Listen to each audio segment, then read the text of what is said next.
Hello guys, मैं आपको आज एमसीपी कार्ड के बारे में बताऊंगी।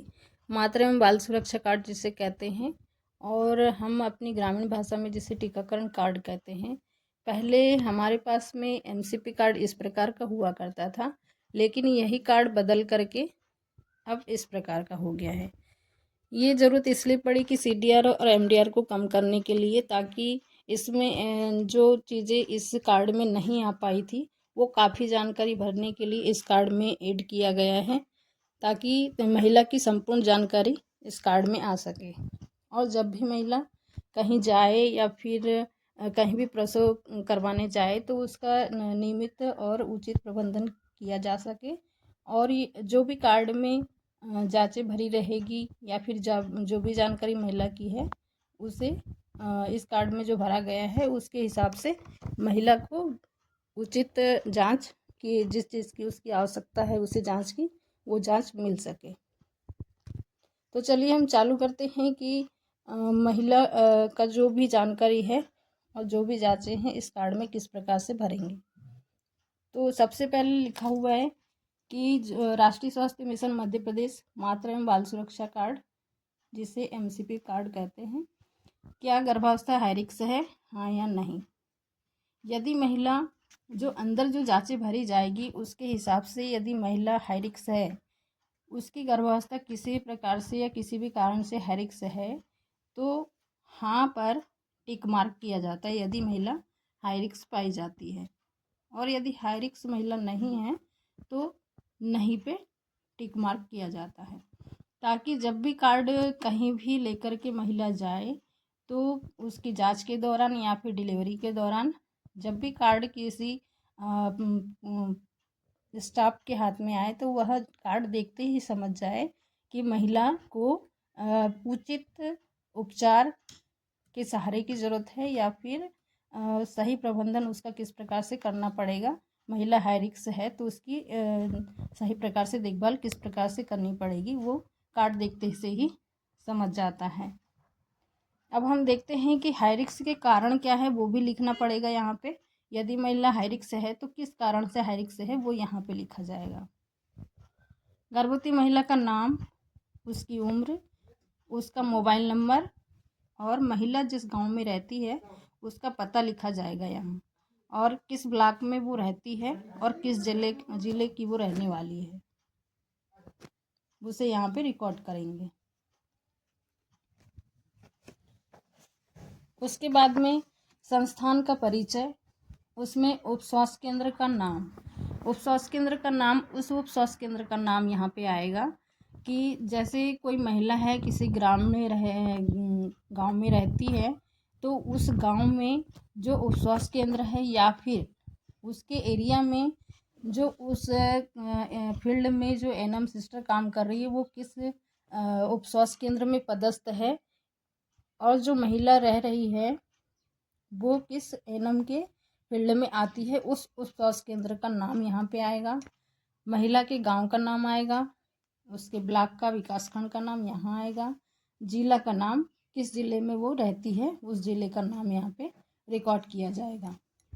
और महिला का जो उप स्वास्थ्य केंद्र पड़ता है उसकी पीएससी कौन सी है या फिर सीएससी कौन सी है, इनमें से CS, DH, UP, HC, CD, MC, medical college, इनमें से किसी को भी, जैसे पीएससी हम लिखते हैं तो यहाँ पे हमारी जो पीएससी जैसे उप स्वास्थ्य केंद्र के हिसाब से जो पीएससी उसकी आएगी वो यहाँ रिकॉर्ड किया जाएगा।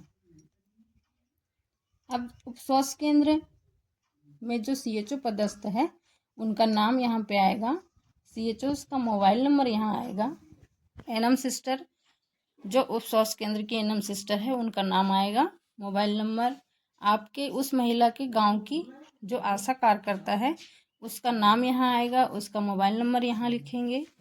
और आंगनवाड़ी केंद्र, जिस गांव में महिला रहती है गर्भवती महिला, उस गांव में कौन सी आंगनवाड़ी उसकी है, कौन सी आंगनवाड़ी के दायरे में वह आती है उसका नाम यहाँ आएगा, और आंगनवाड़ी कार्यकर्ता का नाम यहाँ लिखेंगे, आंगनवाड़ी कार्यकर्ता का मोबाइल नंबर यहाँ लिखेंगे।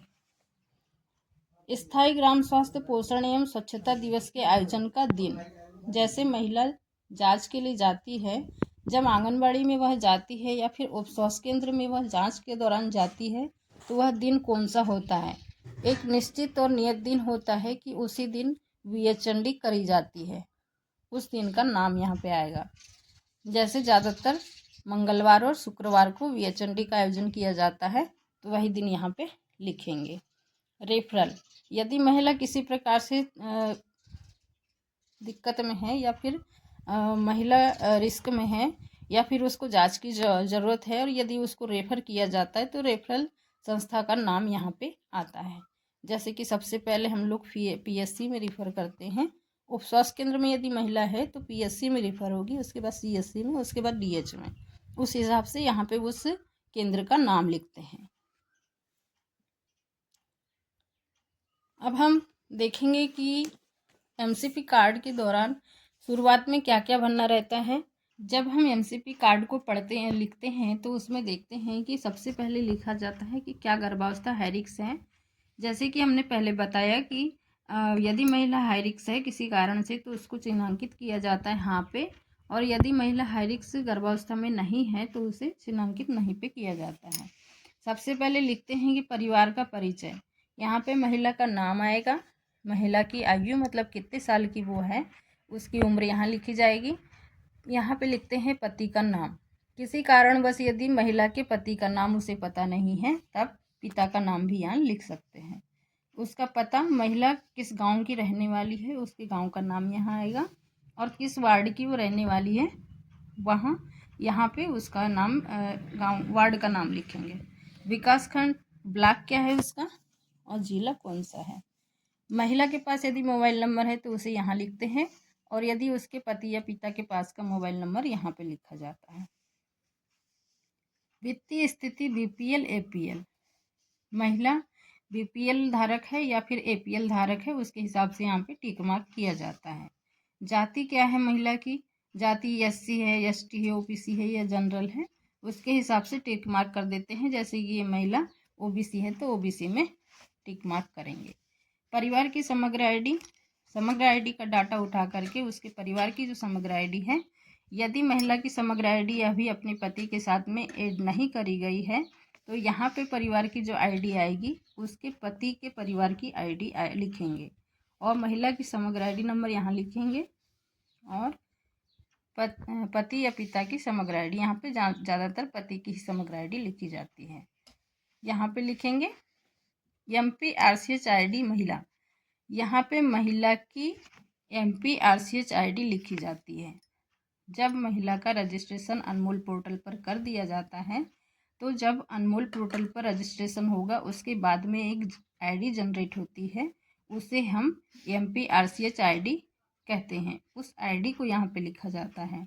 ये आईडी बहुत ज़्यादा ज़रूरी है। जब तक महिला ऑनलाइन नहीं चढ़ेगी अनमोल पोर्टल पर तब तक यहाँ पे एमपीआरसीएच आईडी नहीं बनेगी, और जब एमपीआरसीएच आईडी नहीं बनेगी तो महिला का जो डाटा है ऑनलाइन शो नहीं होगा। इसलिए ये आईडी बहुत ज़्यादा ज़रूरी है, और इस आईडी को बनाने के लिए महिला के पास में समग्र आईडी, मोबाइल नंबर और खाता बहुत ज़्यादा ज़रूरी है, तभी आईडी को बना सकते हैं। यूविन आईडी, यूविन आईडी महिला की जो यूविन आईडी है, यूविन पोर्टल पर जब महिला को दर्ज किया जाता है तब भी उसे आधार कार्ड, समग्र आईडी या मोबाइल नंबर की ज़रूरत रहती है। जिस महिला को यहाँ पे यूविन आईडी पे गर्भवती महिला को जब चढ़ाया गया तब उसे आधार से जोड़ा गया या फिर समग्र आईडी से, तो यहाँ पे मोबाइल नंबर और जो समग्र आईडी नंबर, जिससे भी समग्र आईडी से भी यूविन आईडी बनती है और आधार कार्ड से भी बनती है, तो वो आईडी यहाँ पे लिखी जाती है। अब आभा आईडी, आभा पोर्टल पर आभा आईडी बनाई जाती है। आभा आईडी अब गवर्नमेंट ने जनरल कर दिया है, जब तक आभा आईडी नहीं बनेगी उसको स्वास्थ्य सुविधाएं मुश्किल से मिलती है। इस वजह से आभा आईडी बनाना भी बहुत ज़्यादा ज़रूरी है, तो आभा आईडी नंबर यहाँ लिखते हैं। गर्भावस्था का विवरण, कुल गर्भ, पहले जीवित जन्मे बच्चों की संख्या, मतलब यहाँ लिखा गया है कि कुल गर्भ, मतलब जैसे कोई महिला है दूसरी बार गर्भवती रही है दूसरी बार यदि गर्भवती रही है तो यहाँ आ जाएगा ग्रेविडा 2। और जो महिला का पहली जब डिलीवरी हुई थी तो उसका बच्चा जीवित है 1, इसलिए पेरिटी में लिखेंगे हम 1, जैसे GPLASD।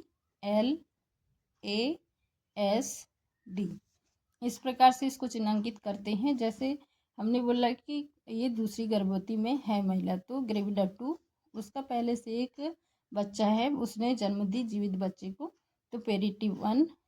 और एल से लिखेंगे कि बच्चा उसके पास में जीवित 1 है, तो L1 आएगा। महिला का किसी प्रकार का एबॉर्शन नहीं हुआ है।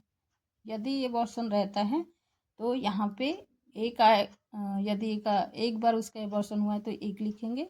जितने बार महिला का एबॉर्शन हुआ है वहाँ पे संख्या लिखनी पड़ती है। जैसे इस महिला का एबॉर्शन नहीं हुआ है तो इसको हम 0 लिखेंगे। यस से आता है स्टिल बर्थ। क्या महिला का स्टिल बर्थ हुआ था, मतलब मृत बच्चे को क्या महिला ने जन्म दी थी? इस महिला का मृत बच्चा जन्म नहीं हुआ है, इसलिए ये भी 0 आएगा। यदि महिला की डिलीवरी के बाद में बच्चा जीवित जन्म हुआ लेकिन कुछ दिनों तक या महीनों तक जिंदा रहा, लेकिन उसके बाद उसकी डेथ हो गई, तो उसकी संख्या को हम यहाँ दर्ज करते हैं। तो जो महिला है इसका एक भी बच्चा मृत नहीं हुआ है, मतलब खत्म नहीं हुआ है, तो ये भी 0 है। इस प्रकार से इस महिला को ग्रेविडा पारा और जीवित बच्चा, स्टिल बर्थ, डेथ, एबॉर्शन इस प्रकार से दर्शाया जाता है। उसे हम यहाँ लिखेंगे ताकि महिला का ये रिकॉर्ड देखने पर ही पता चल जाता है कि महिला कौन सी प्रेगनेंसी में हमारे पास आई है। अब देखते हैं यहाँ पिछला प्रसव कहाँ कराया गया था। महिला का पिछला प्रसव कहाँ हुआ था उसको दर्ज करेंगे, जैसे कि होम डिलीवरी हुई थी या संस्था में हुई थी, उप स्वास्थ्य केंद्र में हुई थी या PSC में हुई थी या फिर डिस्ट्रिक्ट में हुई थी या मेडिकल कॉलेज में हुई थी। उस महिला की डिलीवरी कहाँ हुई थी, जो पुरानी वाली जब उसने पहले बच्चे को जन्म दी थी वो कहाँ हुआ था, उसे यहाँ दर्ज करते हैं। अंतिम मासिक चक्र की तिथि, महिला की अंतिम मासिक चक्र की तिथि यहाँ लिखते हैं, मतलब LMP, जिसे हम जैसे महिला की माहवारी जिस दिन आई उस तारीख को यहाँ पे नोट करते हैं। जैसे इस महिला की जो माहवारी है 10 तारीख को आई थी, तो हम 10 तारीख को रिकॉर्ड करेंगे, फरवरी 2026। इस प्रकार से रिकॉर्ड करेंगे। और इसमें अब प्रसव की संभावित तिथि, मतलब EDD, एक्सपेक्टेड डिलीवरी डेट, हम इसमें 9 महीने 7 दिन ऐड करते हैं, तब हमारी प्रसव की संभावित तिथि निकलती है। तो उसमें जैसे 10, 11, 12, 13, 14, 15, 16, 17, 7 दिन हमने ऐड किया तो 17 तारीख आई। और ये महिला है फरवरी, इसमें हम 9 महीने ऐड करेंगे तो 2, 3, 4, 5, 6, 7, 8, 9, 10, 11, 11वां महीना 2026। इस प्रकार से महिला की LMP EDD लिखते हैं।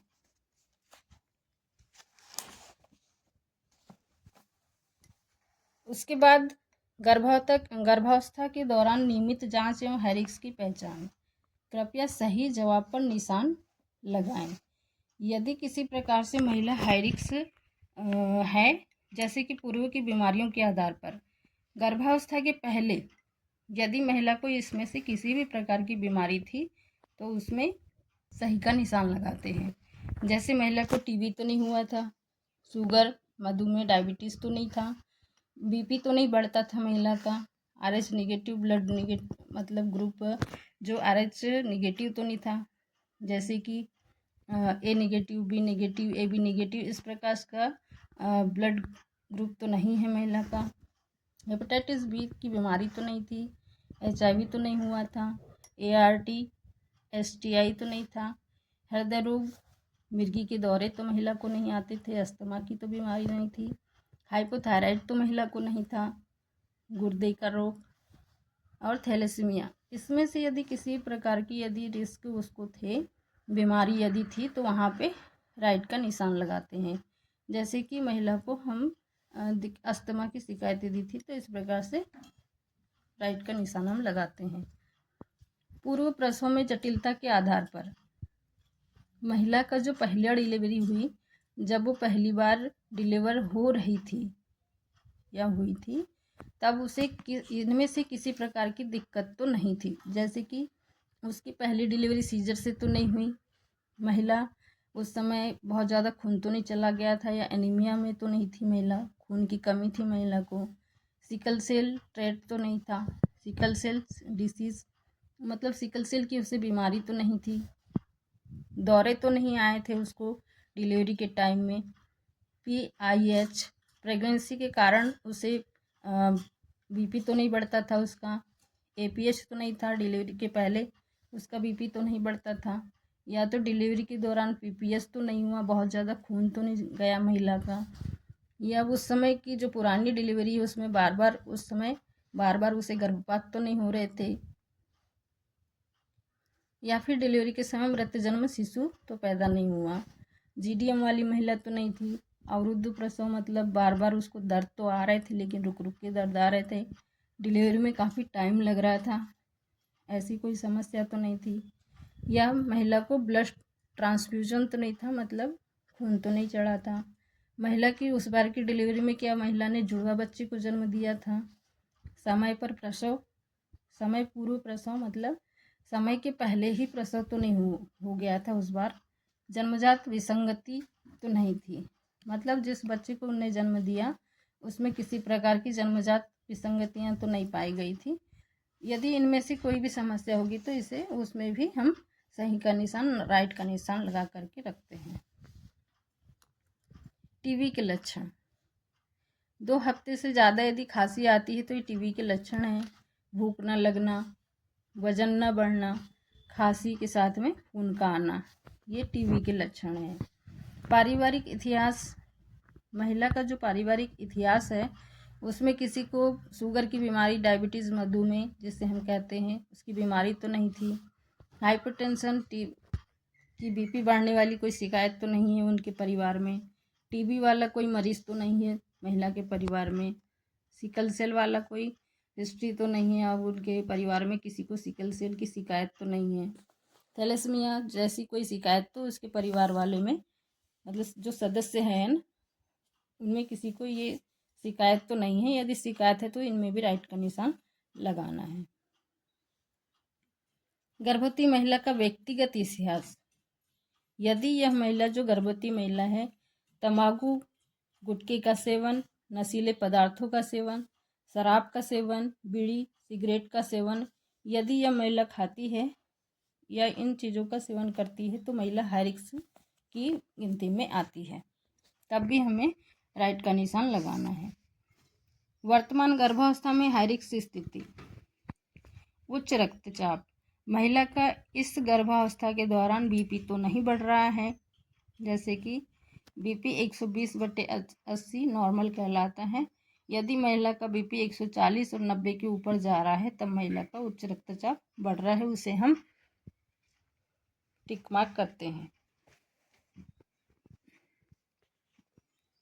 इस गर्भावस्था के दौरान महिला को दौरे तो नहीं आए थे। गंभीर एनीमिया मतलब 7 ग्राम से कम खून तो महिला का HB तो नहीं था। मॉडरेट एनीमिया में वो महिला आती है जिसका HB 7.0 से 9.0 रहता है। तब ऐसी स्थिति में भी यदि महिला का HB इतना है तो हमें टिक मार्क करना है। और माइल्ड एनीमिया में महिला का HB 10.9 के बीच रहता है, तब महिला माइल्ड एनीमिया में आती है।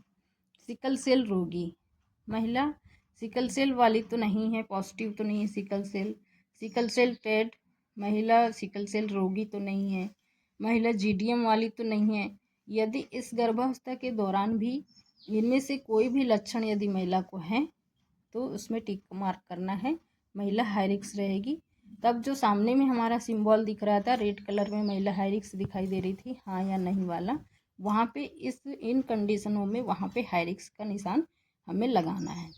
मल्टीपल प्रेगनेंसी, यदि इस गर्भावस्था के दौरान भी महिला की मल्टीपल प्रेगनेंसी है, मतलब तीसरी, चौथी, पाँचवीं, छठवीं, इनमें से कोई भी यदि डिलीवरी गर्भावस्था में महिला है तो वो मल्टीपल प्रेगनेंसी में आती है, तब भी हमें राइट का निशान लगाना है।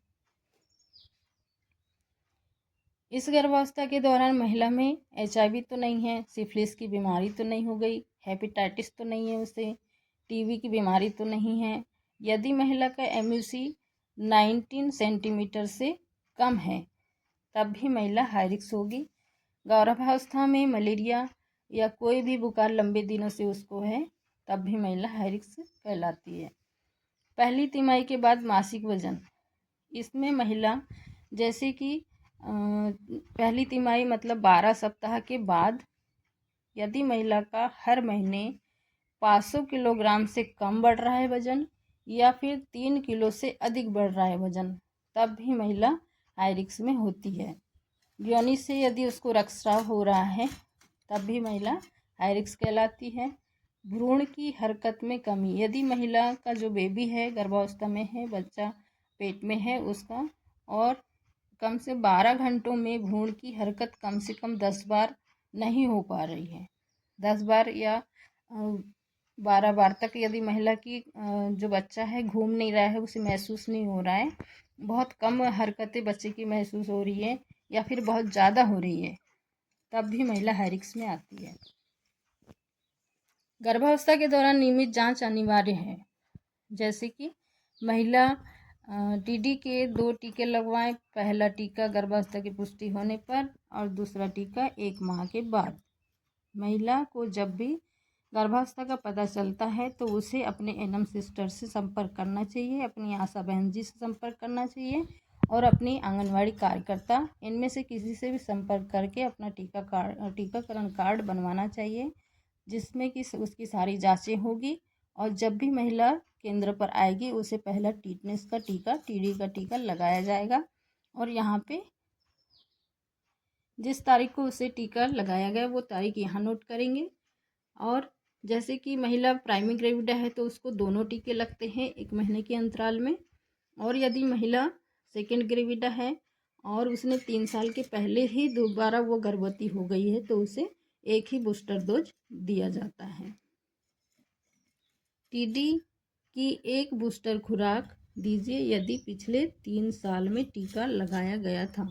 मतलब यही कि यदि महिला सेकेंड बार गर्भवती हो गई है, उसको फर्स्ट बार टीका लगा और जब वो सेकेंड बार गर्भवती रही और उसके पूरे 3 साल कंप्लीट नहीं हुए थे, ऐसी महिला को एक ही बूस्टर डोज दिया जाता है। वो दिनांक यहाँ पे नोट करी जाती है। और टीका लगने के साथ महिला को, यदि महिला 12वें सप्ताह के पहले आई है तो उसे फोलिक एसिड की गोली 12 सप्ताह के अंदर तक खाने के लिए दी जाती है, जो कि उसे खाना खाने के बाद रोज़ 1 गोली खानी रहती है। और जैसे ही महिला का 12 सप्ताह कंप्लीट हो जाता है उसके बाद महिला को HB के अनुसार आयरन फॉलिक एसिड की गोलियां खाने के लिए दी जाती है और कैल्शियम की गोलियां खाने के लिए दी जाती है, जो कि उसे कैल्शियम की गोली सुबह शाम दिन में 2 बार खानी रहती है।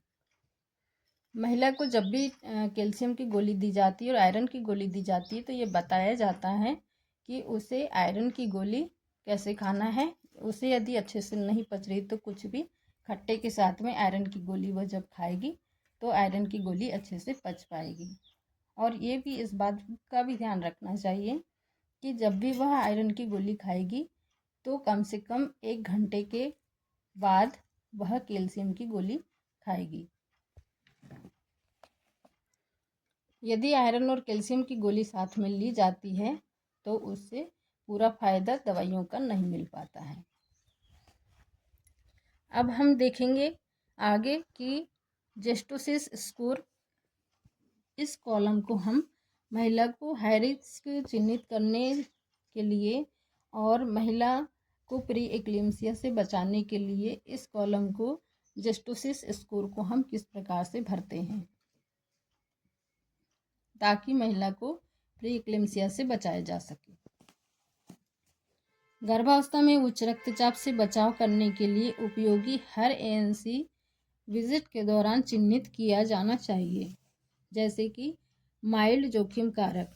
सबसे पहले स्कोर दिए हुए हैं, यहाँ सप्ताह में कॉलम बने हुए हैं, जिसमें कि एक महिला है जिसकी आयु 35 वर्ष से अधिक है। यदि ये माइल्ड जोखिम कारक है, इतने कारक है इनमें से यदि महिला किसी भी कारण से है तो उसे स्कोर 1 दिया जाता है। जैसे कि महिला आयु 35 वर्ष से अधिक है तो ये स्कोर 1 में है।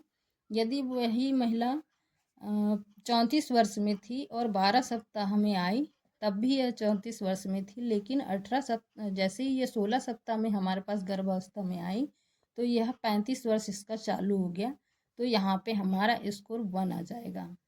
उसके बाद 20 सप्ताह में भी स्कोर 1, 24 से 28 सप्ताह में भी स्कोर 1, मतलब ये महिला 35 में यहाँ से चालू उम्र इसकी बढ़ गई है तो स्कोर 1 आ गया।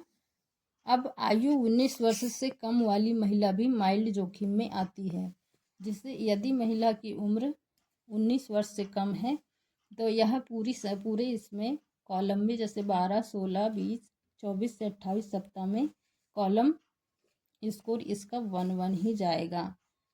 मतलब महिला 19 वर्ष से यदि कम है, जैसे महिला यहाँ पे यदि 18 वर्ष कंप्लीट करके 18 वर्ष कंप्लीट कर लेती है और 24 से 28 में जाती है, यदि जहाँ पर भी ये 19 वर्ष से ज़्यादा में चली गई वहाँ पे ये इस प्रकार से खाली छोड़ देंगे। यदि किसी महिला का हीमोग्लोबिन 11 ग्राम से कम है, कोई महिला है इस सप्ताह में हमारे पास आई तब इसका 11 ग्राम से ऊपर था तो ये खाली रहेगा। जब 16 सप्ताह इसके हुए तब भी 11 ग्राम से ऊपर था तब भी ये खाली रहेगा। लेकिन जैसे ही महिला 20 सप्ताह में गई उस महिला का हीमोग्लोबिन 11 ग्राम से कम हो गया, तब यहाँ पे 1 स्कोर आएगा। और फिर कुछ मेडिसिन दवाइयाँ उचित खान पीन से उसका यदि HB बढ़ गया और 11 ग्राम से ऊपर हो गया तब यहाँ पे ऊपर यदि हो गया HB उसका 11 ग्राम से ज़्यादा तो यहाँ पे ब्लैंक छोड़ देंगे। और यदि महिला 24 से 28 सप्ताह में भी जब गई गर्भावस्था के दौरान और उसका HB जो है 11 ग्राम से कम ही पाया गया, यदि कम पाया जाता है तो यहाँ पे फिर से 1 स्कोर आ जाएगा। इस प्रकार से ये सारे लक्षणों को हम भरते हैं। जैसे कि मोटापा BMI यदि उसका 30 से ज़्यादा है तब 1 आएगा पूरे कॉलम में। यदि जहाँ पर भी उसका BMI कम हो जाता है, मेंटेन कर लेती है वो, तो उसका उस कॉलम को छोड़ दिया जाता है। जैसे पहली बार गर्भवती प्राइमी ग्रेविडा है तो यदि प्राइमी महिला है तो इसको 1 स्कोर 1 ही आएगा। हृदय रोगों का पारिवारिक इतिहास में यदि उसका कोई सदस्य हृदय रोग वाला था तब भी यहाँ पे नहीं है तो खाली हो रहेंगे कॉलम, और है तो 1 स्कोर हर कॉलम में लिखना पड़ेगा। पॉलिसिस्टिक ओवरी सिंड्रोम, इस प्रकार की कोई यदि उसे समस्या है तो 1 स्कोर आएगा, और यदि कोई समस्या नहीं है तो इस स्कोर में ब्लैंक छोड़ देंगे हम कॉलम को। सहायक प्रजनन उपचार, यदि महिला को IVF की है उनने या फिर उसे सामान्य गर्भधारण नहीं किया है या किसी मेडिकल ट्रीटमेंट के द्वारा उसका प्रेगनेंसी है तो यहाँ पे भी 1 स्कोर आएगा। औसत धमनी दाव, यदि 85 mmHg से महिला का BP बढ़ा हुआ आता है तब भी यहाँ पे 1 स्कोर आएगा। यदि उसका BP नहीं बढ़ा हुआ है तो यहाँ पे ब्लैंक छोड़ देंगे। उसके बाद डिसलिपिडेमिया, मतलब कोलेस्ट्रॉल बढ़ रहा है या कम हो रहा है, महिला का कोलेस्ट्रॉल बढ़ा हुआ है या फिर कम है, तो ऐसी स्थिति में भी ब्लैंक छोड़ देंगे। यदि बढ़ा हुआ है तो यहाँ पे 1 स्कोर आएगा। गर्भावस्था की प्रथम तिमाही के बाद मासिक वजन बढ़ना, यदि तिमाही के बाद में उसका हर महीने 500 ग्राम से कम वजन बढ़ रहा है या फिर 3 किलोग्राम से अधिक वजन बढ़ रहा है या कम बढ़ रहा है, दोनों में से कोई भी समस्या यदि उसे नियमित है तो यहाँ पे 1 स्कोर आएगा। और यदि कोई समस्या इस प्रकार की नहीं है तो ब्लैंक छोड़ देंगे। अब हम देखेंगे कि मॉडरेट जोखिम कारक, हाइपोथायराइडिज्म, मतलब थायराइड हार्मोन है, हार्मोन होता है थायराइड, उसका थायराइड का कम काम करना, इसे बोलते हैं हाइपोथायरायडिज्म। यदि महिला को इस प्रकार की कोई शिकायत है, उसे यदि 12 सप्ताह में यह शिकायत हुई या 16 सप्ताह में या 20 सप्ताह में, जिस भी सप्ताह में यदि महिला इस लक्षण के साथ हमको मिलती है, वहाँ पे हम 2 लिखेंगे, 2 स्कोर आ जाएगा। और जहाँ पे महिला का थायराइड की कोई समस्या नहीं थी उसे, तो वहाँ पे हम ब्लैंक छोड़ देंगे। जैसे इस महिला को थायराइड की कमी 16वां सप्ताह में पता चली, तो यहाँ 2 लिखेंगे। लेकिन हमें उसका थायराइड का कोई समस्या का पता नहीं था 12 सप्ताह में, तो उसे इस प्रकार से ब्लैंक रख देंगे। इस प्रकार से स्कोर लिखा जाता है।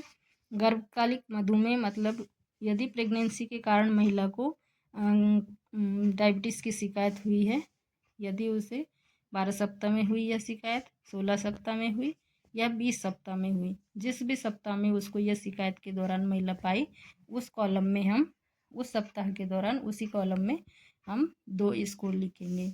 मल्टीपल प्रेगनेंसी यानी मतलब यदि महिला तीसरी गर्भावस्था में, चौथी, पाँचवीं, छठवीं गर्भावस्था लेकर के हमारे पास आई है, ऐसी महिला को स्कोर में 2-2 लिखा जाता है। जैसे ये महिला मल्टीपल प्रेगनेंसी वाली है। पिछली गर्भावस्था में उच्च रक्तचाप की बीमारी, यदि महिला को पिछली जो गर्भावस्था थी, यदि महिला सेकेंड ग्रेविडा वाली है और उसको फर्स्ट ग्रेविडा के टाइम में उस रक्तचाप यानी बीपी उसका बढ़ता था, बीपी की बीमारी उसको हो गई थी, तो इस बार भी इसका स्कोर 2-2 आएगा। सीवियर जोखिम कारक, सीवियर जोखिम में क्या क्या कारण हैं ये हम देखेंगे। सिकल सेल डिसीज़, यदि महिला सिकल सेल बीमारी वाली है, तब वह हर सप्ताह में, जैसे 12 सप्ताह में, 16 सप्ताह में, 20 सप्ताह में, यहाँ पे स्कोर 3-3 ही आएंगे। टाइप 1 टाइप 2 डायबिटीज़, यदि महिला को दोनों में से कोई भी डायबिटीज़ हुआ, यदि प्रेगनेंसी के कारण या फिर वो पहले से डायबिटीज़ वाली थी, तब भी यहाँ पे उसका स्कोर 3-3 ही आएगा। गर्भावस्था से पहले से उच्च रक्तचाप की समस्या, मतलब महिला जब गर्भवती नहीं थी तब भी महिला का बीपी बढ़ता था, उसे एपीएच कहते हैं। ऐसी महिला को भी स्कोर 3-3 आएंगे। मानसिक विकार वाली महिला है, यदि उसका दिमाग अच्छे से काम नहीं करता है, मानसिक विकार वाली है, तो यहाँ पे भी स्कोर उसके 3-3 आएंगे। गुर्दे के रोग, किडनी विडनी वाली जैसी समस्या उसके साथ में है, तब भी स्कोर उसका 3-3 आएगा। ऑटो इम्यून रोग, इसमें भी यदि इसे इस प्रकार की कोई समस्या है, तो तब भी यहाँ पे स्कोर उसके 3-3 आएंगे। अगर कुल स्कोर 3 या उससे अधिक है, तो गर्भवती महिला को हाइपरटेंसिव डिसऑर्डर ऑफ प्रेगनेंसी का खतरा है। कृपया स्त्री रोग विशेषज्ञ से परामर्श लें और लो डोज एस्पिरिन 75 mg चालू करवाएं। यदि ये स्कोर जब भी महिला के, जैसे ये महिला कोई है जिसका यहाँ पे स्कोर 1-1 आ रहा था और यहाँ पे फिर से उसका स्कोर 2 है, 1, 2 और 3, इस प्रकार से जब हम जोड़ते हैं तो यहाँ पे भी एक स्कोर उसका पाया गया और यहाँ पे भी उसका 2, मतलब 1, 2 और 3, इस प्रकार से यदि महिला का 3 स्कोर हुआ और यहाँ पर भी यदि इनमें से किसी प्रकार से इसको डिसीज थी, जोखिम कारक उसके थे, तब 3 यहाँ पर भी आएगा। तब क्या होगा, महिला के जो स्कोर होंगे 1, 2, 3 और यहाँ फिर से यदि उसका 3 स्कोर आया था, तो ऐसे 6 स्कोर महिला के हो जाएंगे। ये महिला बहुत ज़्यादा जोखिम में गर्भावस्था वाली पाई जाती है, इसलिए इसे स्त्री रोग विशेषज्ञ को दिखाना बहुत ज़्यादा ज़रूरी है।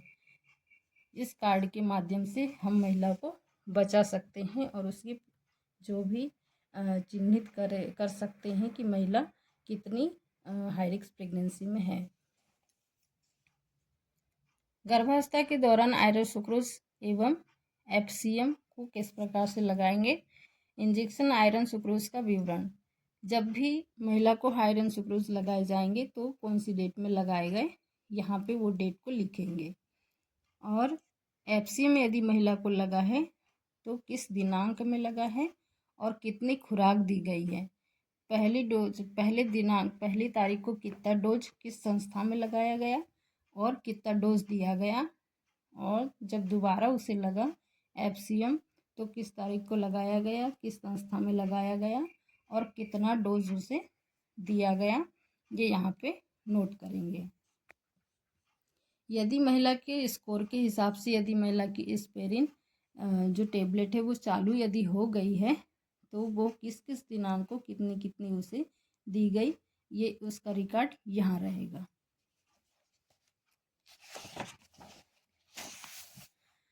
अब सबसे ज़रूरी बात और सबसे महत्वपूर्ण चीज़ इस कॉलम में है। आप यहाँ कॉलम देख रहे होंगे कि महिला की टोटल जांचें कितनी हैं, कितने कॉलम बनाए गए हैं जांच के लिए। महिला के टोटल 19 कॉलम बनाए गए हैं, जिसमें से महिला की विजिट कब की जाएगी, ये सारी डिटेल इस कॉलम में है। सबसे पहले हम यहाँ पे लिखना है महिला का यदि ब्लड ग्रुप पता है तो महिला का ब्लड ग्रुप यहाँ पे लिखेंगे। महिला की हाइट लिखेंगे कि महिला कितनी ऊंची है, यहाँ पे लिखेंगे।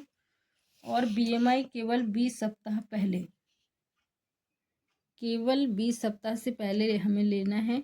यदि महिला का बीएमआई 18.5 से कम है तो महिला का वजन कम माना जाएगा। और यदि महिला का जो बीएमआई है 18.5 से 22.9 है तब महिला सामान्य वजन में कहलाएगी।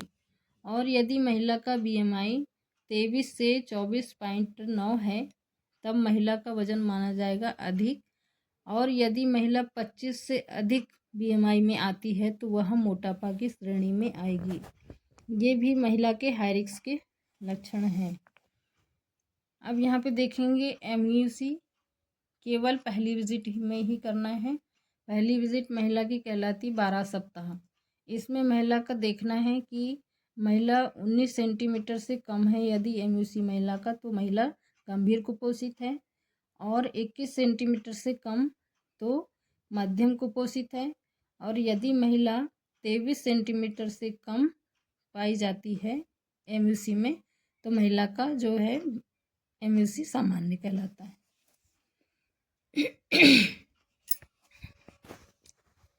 इसमें महिला को ये भी देखना है कि स्तन दबे हुए निप्पल की जांच भी महिला की करना है।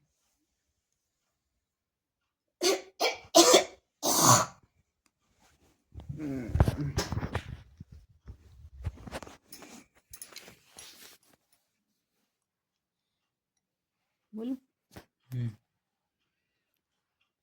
गर्भवती महिला जब भी जांच के दौरान हमारे पास आती है तब महिला का शारीरिक परीक्षण भी करना है, जिसमें कि निप्पल की जांच नॉर्मल है या नहीं है।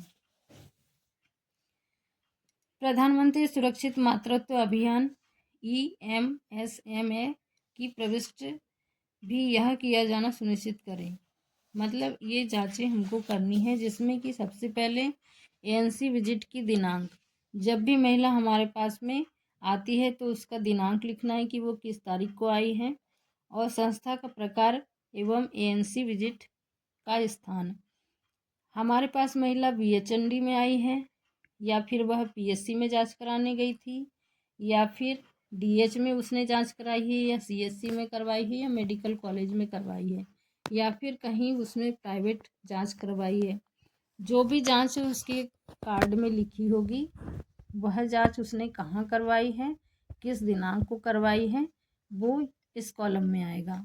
दिनांक, स्थान, गर्भकालिक आयु सप्ताह में अभी महिला को कौन सा सप्ताह, गर्भावस्था का कौन सा सप्ताह चल रहा है वो सप्ताह यहाँ लिखेंगे।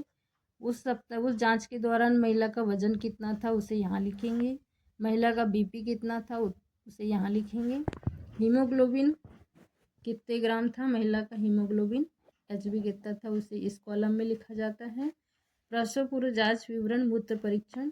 जब महिला का यूरिन टेस्ट किया जाता है तो शुगर, एल्बुमिन तो नहीं है, उसे यहाँ लिखा जाता है। इस प्रकार से पैरों में महिला के सूजन तो नहीं है उसे लिखेंगे। महिला की आँखें, स्किन पीली तो नहीं दिखाई दे रही है, पीलिया तो नहीं है महिला को, उसे इस कॉलम में लिखेंगे। और पेलोर, पेलोर का मतलब है कि महिला का जैसे महिला की जैसे ओठ, आँख, जीभ जैसे हम देखते हैं या स्किन देखते हैं, तो उसमें हम देखेंगे कि नाखून देखते हैं कि महिला के पीलेपन तो नहीं है। पेलोर मतलब स्किन का परीक्षण करते हैं, उसमें पीलापन यदि है, जैसे हल्का पिंक रहना चाहिए, गुलाबी सा दिखाई देना चाहिए और वहाँ पीला दिखाई दे रहा है, तो उसे यहाँ नोट करते हैं यस या नो में। गर्भाशय की लंबाई सप्ताह में नापी जाती है, इंच टेप लगा करके महिला का गर्भाशय की जो है लंबाई का पता नोट करते हैं और नाप करके यहाँ लिखते हैं कि कितनी उसकी गर्भ की लंबाई आई।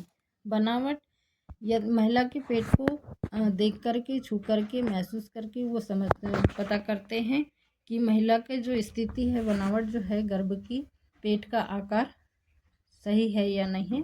यदि आकार में कुछ आपको समझ में आता है तो उसे भी उसकी स्थिति को यहाँ पे लिखते हैं।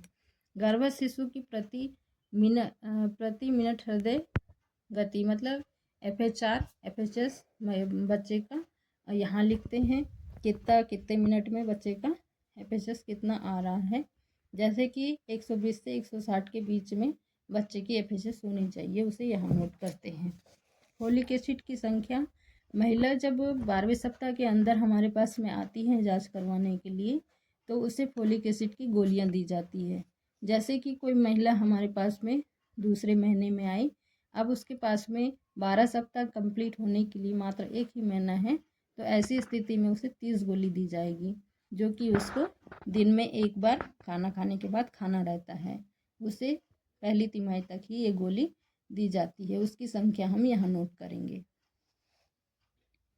अब महिला का जैसे ही 12 सप्ताह कंप्लीट होता है और उसका 13वां सप्ताह जैसे स्टार्ट होता है, मतलब सेकंड तिमाही में महिला को आयरन की गोली दी जाती है।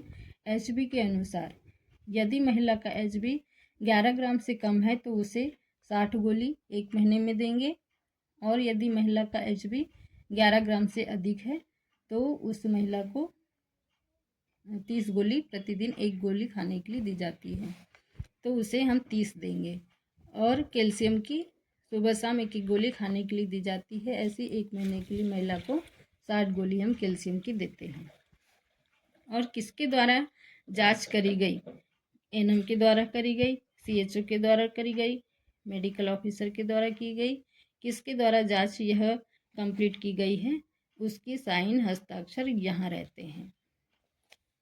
उसी प्रकार से जब यही महिला अगली दिनांक को या अगले महीने को, जब भी उसे अगली विजिट के दौरान बुलाया जाता है, उस डेट को यहाँ पे मेंशन करते हैं और इसी प्रकार से सारी जांचें करी जाती हैं।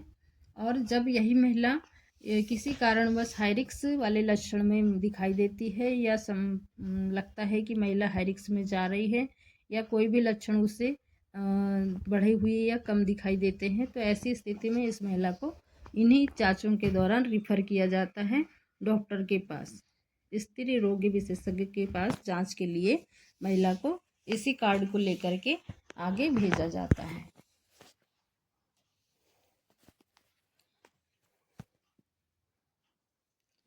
अब यहाँ पे महिला की यदि सोनोग्राफी करी गई है, अल्ट्रासाउंड ऑब्जर्वेशन मतलब महिला ने यदि सोनोग्राफी करवाई है तो किस डेट को उसने सोनोग्राफी करवाई है।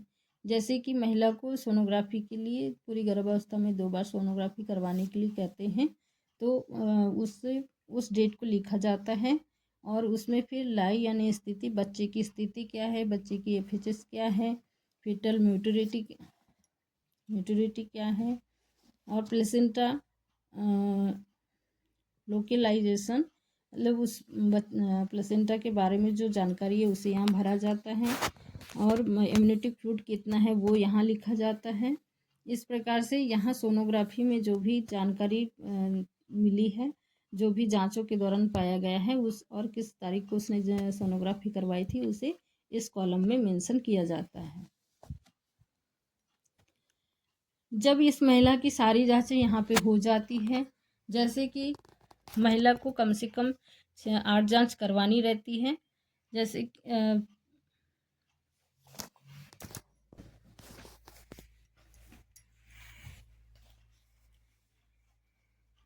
जैसे कि इस कार्ड में 8 जांचों के लिए दिनांक और कॉलम बनाए गए हैं।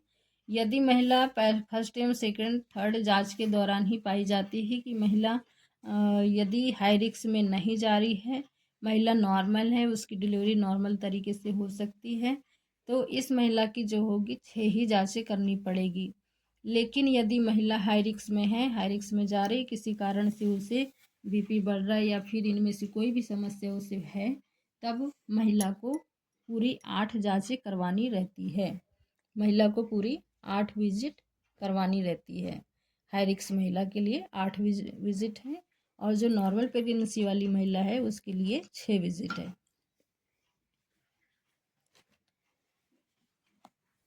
जब विजिट के दौरान महिला हाई रिस्क चिन्हित की जाती है, तब उसके लिए और नॉर्मल प्रेगनेंसी वाली महिला, ऐसी महिलाओं के लिए यहाँ पे प्रसव हेतु चिन्हित संस्था का नाम, मतलब नॉर्मल प्रेगनेंसी वाली महिला है तो उसकी कोई भी सरकारी संस्था डिलीवरी पॉइंट में उसकी डिलीवरी हो जाती है। लेकिन यदि महिला हाई रिस्क पाई जाती है तो उसका डिलीवरी के लिए उचित प्रबंधन और उचित स्थान नोट किया जाता है कि उसकी डिलीवरी कहाँ करवानी आसान रहेगी। जैसे हाई रिस्क वाली महिला है तो उसकी डिलीवरी डीएच या मेडिकल कॉलेज में ही करवाई जाती है। यदि महिला हाई रिस्क में है, ऐसी महिलाओं को बर्थ वेटिंग होम में भर्ती होने के लिए परामर्श दिया जाता है। तो परामर्श यदि महिला को दिया गया है, विजिट के दौरान ही उसे समझाया जाता है कि उसकी डिलीवरी के लिए उसे कहाँ जाना है। तब यदि हमने परामर्श महिला को दिया है तो हाँ, और यदि महिला परामर्श नहीं दिया गया है महिला को तो नहीं लिखेंगे। बर्थ वेटिंग होम हेतु चिन्हित संस्था का नाम, कि उस महिला की डिलीवरी कहाँ होगी, कहाँ करवाना महिला का डिलीवरी उचित रहेगा, उसको यहाँ मेंशन करते हैं। प्रसव की संभावित दिनांक से 7 से 10 दिवस पूर्व बर्थ वेटिंग होम में भर्ती किया जाए। यदि महिला हाई रिस्क है, उसकी डिलीवरी रिस्क वाली है, तो ऐसी महिला को जब हम ईडीटी निकालते हैं उसके 7 या 10 दिन पहले ही भर्ती करवाना है। बर्थ वेटिंग होम में पहले ही उसे भर्ती करवा देना चाहिए। मातृत्व मानसिक स्वास्थ्य हेतु स्क्रीनिंग, यदि महिला को इनमें से कोई भी खतरे हैं तो ऐसी महिलाओं के लिए हाँ या नहीं पे हमको चिन्हित करना है और ऐसी महिला को उच्च स्वास्थ्य केंद्र में रिफ़र कर देना चाहिए। रिफ़र करना जैसे कि डीएच, जिला अस्पताल या मेडिकल कॉलेज में तुरंत रिफ़र करना है। प्रसव पूर्व जांच के दौरान चिकित्सक द्वारा दिए गए परामर्श, यदि जब भी कोई रिस्क वाली महिला है, चाहे उसे बीपी बढ़ रहा हो, महिला पूर्व हिस्ट्री के अनुसार हाई रिस्क में हो, या फिर महिला मानसिक विकार वाली हो, या उससे पूर्व के कोई भी लक्षण हो, या फिर इस गर्भावस्था के दौरान कोई भी हाई रिस्क उसके लक्षण हैं, और उसके हिसाब से जब चिकित्सक उसकी जांच करते हैं और परामर्श देते हैं, उसे डॉक्टर्स यहाँ लिखते हैं।